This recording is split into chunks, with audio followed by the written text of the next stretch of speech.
ब्रह्मांड के बारे में इंसान को अभी तक कोई भी ऐसा ठोस सबूत नहीं मिला है जिससे कहा जाए कि ब्रह्मांड का जन्म कैसे हुआ।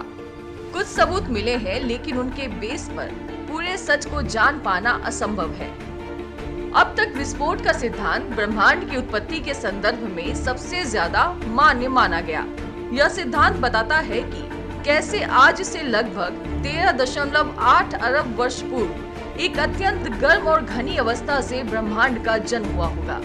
इसके अनुसार ब्रह्मांड की उत्पत्ति एक बिंदु से हुई होगी। वैज्ञानिकों का मानना है कि बिग बैंग के लगभग 4 लाख साल बाद ही ब्रह्मांड पूरी तरह से स्याह काला था।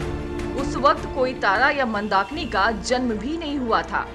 उस वक्त ब्रह्मांड मुख्य रूप से उदासीन हाइड्रोजन गैस से भरा हुआ था।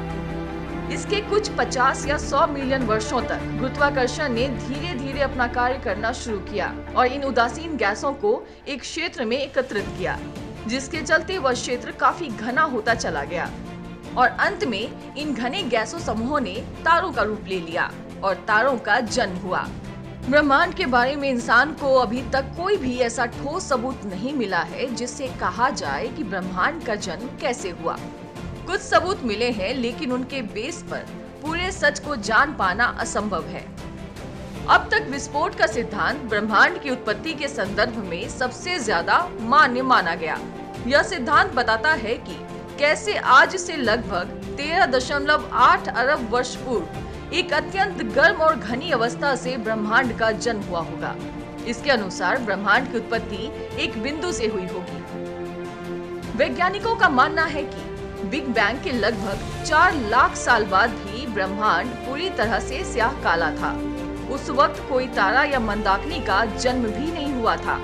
उस वक्त ब्रह्मांड मुख्य रूप से उदासीन हाइड्रोजन गैस से भरा हुआ था।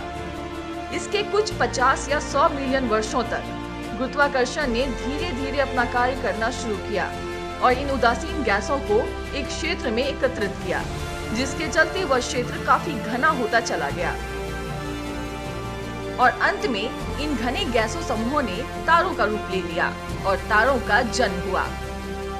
खगोल विज्ञानी के लगभग 12 सालों के प्रयासों के बाद स्कूल ऑफ अर्थ और स्पेस एक्सप्लोरेशन ने ब्रह्मांड के शुरुआती सितारों के जन्म के रहस्य को बताया।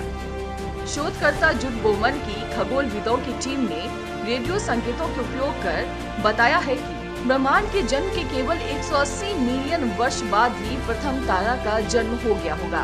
वैज्ञानिक बताते हैं कि इसका मुख्य कारण ब्रह्मांडीय शोर है, क्योंकि ब्रह्मांड का शोर रेडियो संकेतों के मुकाबले कई हजार गुना ज्यादा शक्तिशाली होता है। वैज्ञानिकों ने इसकी विस्तृत कहानी बताते हुए कहा कि रेडियो स्पेक्ट्रोमीटर से प्राप्त आंकड़े संकेत देते हैं कि हाइड्रोजन गैसों ने शुरुआती तारों, बाद में ब्लैक होल और आकाशगंगाओं का गठन किया है, साथ ही उन्हें विकसित भी करते रहे हैं।